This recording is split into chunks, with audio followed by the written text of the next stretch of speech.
안녕하세요. 편안한 IT 리뷰 더신자입니다. 자, 오늘은 갤럭시 S25에 기본으로 올라와 있는 One UI 7 정식 버전에 대해 알아보려고 합니다. 갤럭시 S24 시리즈에는 베타를 신청하신 분들은 One UI 7 베타 3까지 올라와 있거든요. 아직 정식 버전이 올라와 있지 않은데 S25에는 정식 버전이 올라와 있고요. 이제 곧 순차적으로 배포될 예정이라고 합니다. 그래서 One UI 6 버전과의 비교, One UI 7 정식 버전과 베타 버전의 차이도 좀 말씀을 드리도록 하고요. 다만 아직 이게 S25 정식 출시 이전이다 보니까 여기서 버전업이 되어서 몇 가지가 수정될 가능성이 좀 있어 보입니다. 다른 채널에서는 보지 못하고 이 채널에서만 볼 수 있는 디테일들이 있을 거거든요. 독감이 걸렸음에도 잠도 못 자고 열심히 하나하나 찾아봤습니다. 여러분들 구독 한번 부탁드리겠습니다. 바로 보여드리도록 할게요. 첫 번째는 나우바. 잠금 화면에는 아래쪽에, 홈 화면에는 좌측 상단바에 떠 있습니다. 마치 아이폰의 다이나믹 아일랜드처럼 실시간으로 정보를 확인할 수 있는 기능입니다. 디자인 자체는 알약형으로 예쁘게 잘 만들어 놨더라고요. 잠금 화면부터 보면 일단 새롭게 생긴 기능 나우 브리프가 떠 있죠. 들어가 보면 여러가지 정보들을 가져와서 한 번에 보여줍니다. 그리고 여러 개의 앱이 실행되고 있을 때는 스택으로 쌓여서 이렇게 넘길 수가 있어요. AOD 상태에서도 그대로 볼 수 있고요. 조작도 가능합니다. 더블 탭해주면 AOD 상태에서도 조작할 수 있죠. 한 번 터치하면 확장되면서 정보를 더 보여주고, 거기서 한 번 더 터치하면 앱으로 들어가집니다. 음악 앱 같은 경우는 터치하면 앨범 커버까지 보이게 확장이 됩니다. 다시 터치하면 축소되고요. 이런 거 예쁘게 잘 만들어놨죠. 네이버 지도 경로 안내도 지원합니다. 이것도 유용하게 사용할 수 있겠고요. 나우바에서 앱을 지우고 싶다면 좌우로 밀어주시면 됩니다. 홈 화면에서도 사용할 수 있는데요. 상단바 시간과 알림 사이에 알약이 하나 생깁니다. 이걸 터치하면 확장되고, 여러 앱이 켜져 있으면 아래로 스와이프해서 앱 전환해서 볼 수 있어요. 근데 음악 앱은 여기에 뜨지 않더라고요. 그리고 홈에서 나우바가 나오고 들어갈 때 시계와 알림들의 애니메이션이 들어가 있는 걸 볼 수 있죠. 이게 베타 3인데 갤럭시 S25에 올라와 있는 버전에서는 이 애니메이션이 없더라고요. 아마 이거는 갤럭시 S25가 정식 출시할 때는 분명 수정되어 나올 거라고 생각합니다. 이런 쫀득한 애니메이션이 시계랑 알림에 들어가서 나올 거다. 나우바에 띄울 앱들은 설정, 잠금 화면 및 AOD, 나우바에 들어가서 활성화, 비활성화 해주면 됩니다. 그리고 옵션들이 추가되었습니다. 배터리 보호에서는 충전을 멈추는 옵션이 80%만 있던 것에서 80, 85, 90, 95%로 세분화되었습니다. 절전 모드에서도 부드러운 모션 화면 전환을 일반으로 설정, 이 옵션이 추가되어서 절전 모드를 사용하면서 120Hz 사용이 가능해졌습니다. 다만 이 기능을 사용하면 CPU 속도를 70%로 제한하는 옵션이 자동으로 꺼집니다. 세 번째는 배터리와 충전의 변화. 일단 배터리 표시 아이콘이 변경되었습니다. One UI 6 버전과 비교하면 가로 알약형으로 변경되었죠. 근데 베타 3 버전과 정식 버전은 또 다릅니다. 베타 3에서는 배터리 아이콘이 다른 아이콘들보다 좀 더 커서 크기가 혼자만 컸거든요. 근데 이제 정식 버전에서는 크기가 적당히 축소되어서 들어왔습니다. 물론 배터리 잔량 표시도 끄고 켤 수 있습니다. 또 잠금 화면에서 AOD로 전환될 때 배터리 표시가 자연스럽게 움직이는 애니메이션이 들어가 있고요.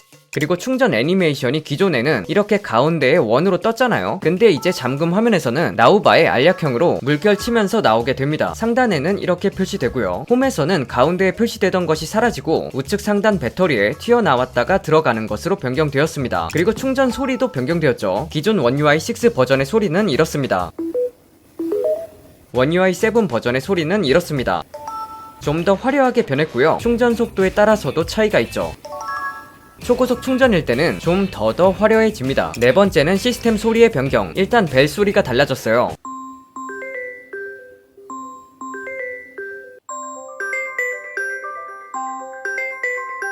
뭔가 좀 더 화려해졌죠. 터치했을 때 소리도 변경됐고, 화면 잠금, 해제할 때도 변경되었습니다. 그리고 진동에서 소리로 갈 때도 변경되었어요. 다섯 번째는 잠금 화면의 변화. 여러 가지가 있는데 일단 잠금 화면 알림 표시, 좌측 상단에 알림이 표시되는데요. 최대 2개까지 표시가 되고 2개가 넘어간 알림은 점으로 표시됩니다. 여기서 마음에 드는 건 이렇게 화면을 켜고 끌 때 통신사 로고가 사라지면서 알림이 자연스럽게 들어가고 나오는 애니메이션이 들어가 있죠. 부드럽게 전환되는 게 아주 마음에 들고요. 알림 표시는 홈 화면에서는 최대 3개까지 보이고 3개가 넘어가면 점으로 표시됩니다. 그리고 설정, 알림, 잠금 화면 알림에 들어가면 동그란 점 알림 스타일이 보여요. 이걸로 변경하면 설정하면 알림이 왔다라고 동그란 점으로 표시해줍니다. 또 잠금화면 위젯에 다양한 위젯들이 추가되었습니다. 화면을 꾹 눌러서 커스텀할 수 있고 갤러리 위젯을 넣어서 원하는 이미지를 넣는다거나 카메라 커스텀 위젯이나 음성 녹음을 바로 실행할 수 있는 위젯이나 음성 녹음의 경우 베타 버전에서는 암호가 걸려있을 때 잠금 화면에서 녹음이 바로 진행되지 않고 암호를 해제해야 했는데 정식 버전에서는 암호가 걸려있어도 잠금 화면에서 바로 녹음 시작이 가능합니다.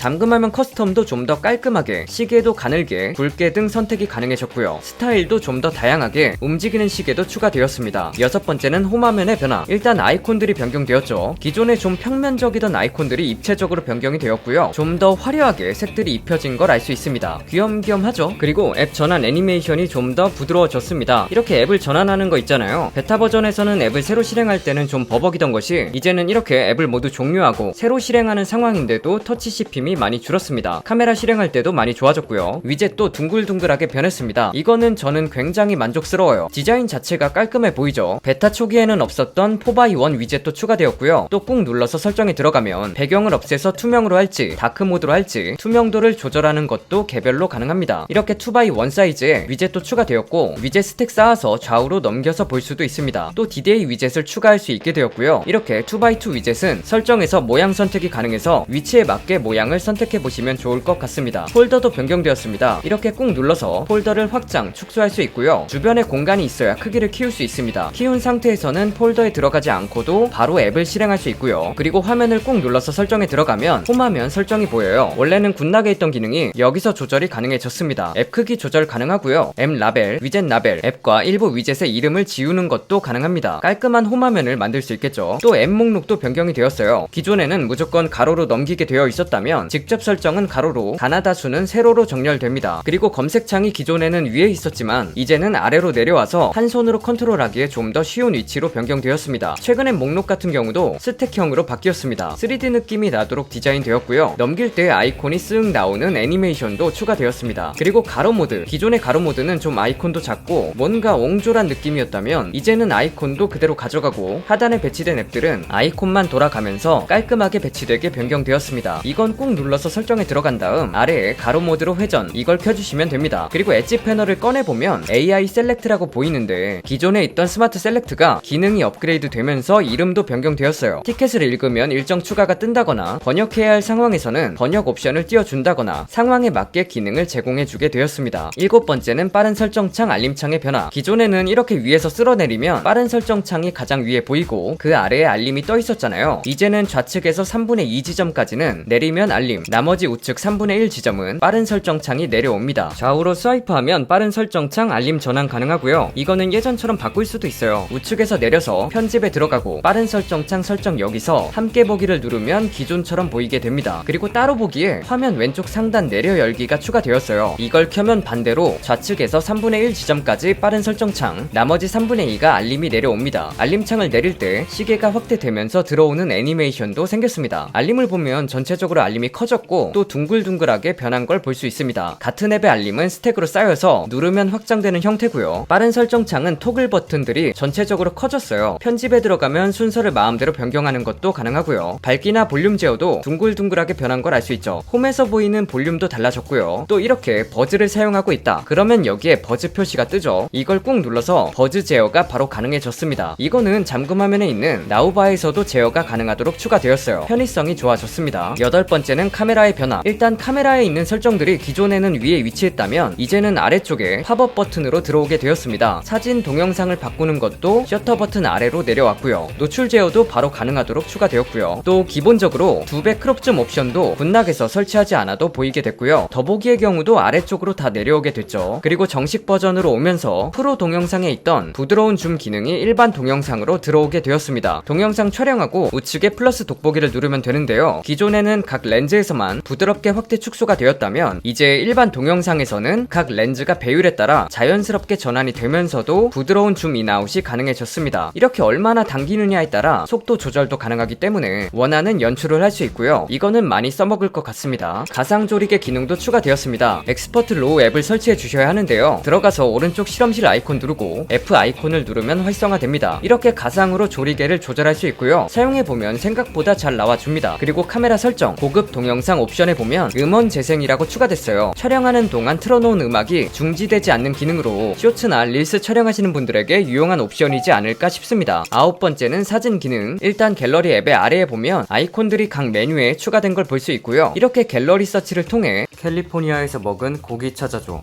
사진들을 찾아볼 수도 있습니다. 또 이제 사진에 들어가서 위로 스와이프해 보면 어떤 렌즈로 찍었는지도 바로 알려주는 걸 알 수 있어요. 기존에도 정보를 보고 알 수 있긴 했지만 보기 편해진 거죠. 그리고 모션 포토의 기능이 몇 가지 추가되었는데요. 모션 포토로 촬영한 결과물을 보면 우측에 부메랑, 슬로우 모션이 생겼어요. 또 베스트 얼굴 기능, 사람 얼굴을 촬영했을 때 눈을 감은 경우 눈을 감지 않은 장면을 합성해주는 기능이 추가되었습니다. 그리고 만들기 콜라주 기능에 마치 인스타 스토리처럼 자유로운 편집 옵션이 추가되었고요. 오디오 지우개 기능 새롭게 들어갔습니다. 동영상에서 편집에 들어가 우측 스피커 아이콘을 누르면 오디오 지우개 기능을 사용할 수 있는데요. 영상을 분석해서 소리를 구분해주고 음성을 지우거나 주변 바람소리나 배경음을 지울 때 사용할 수 있습니다. 10번째는 통화 녹음을 텍스트로 자동 변환. 삼성전화 기본 앱에 추가되었는데요. 통화 녹음된 것을 텍스트로 변환해 줍니다. 전화 설정에 통화 녹음에 텍스트 변환 어시스트로 들어가면 통화 녹음을 텍스트로 자동 변환이 있어요. 이걸 켜주시면 됩니다. 통화된 내용을 터치하면 텍스트로 확인이 가능해요. 그리고 베타 버전에서는 없던 텍스트로 변환된 녹음 내용 요약 기능도 추가되었습니다. 11번째는 퀵쉐어. 퀵쉐어에 들어가서 설정에 들어가 보면 인터넷으로 공유 기능이 추가되었어요. 이걸 설정하면 퀵쉐어를 전송하다가 서로 멀어지게 됐을 때 인터넷으로 공유가 진행됩니다. 12번째는 캘린더. 이제 캘린더 일정을 드래그 앤 드랍으로 쉽게 옮기는 게 가능해집니다. 자, 오늘은 이렇게 One UI 7 정식 버전을 보여드렸습니다. 갤럭시 S25 정식 출시까지 조금 기간이 남았기 때문에 몇 가지 수정되는 부분들이 있을 것 같고요. 곧 순차 배포된다고 하니까 업데이트가 오면 사용해보시면 좋을 것 같습니다. 워낙 많은 것들이 변경되었기 때문에 하나씩 보시고 설정해보시면 좋을 것 같네요. 구독해두시면 갤럭시 S25 핵심 정보 가장 빨리 받아보실 수 있으니까요. 구독 한번 부탁드리겠습니다. 오늘 준비한 영상은 여기까지입니다.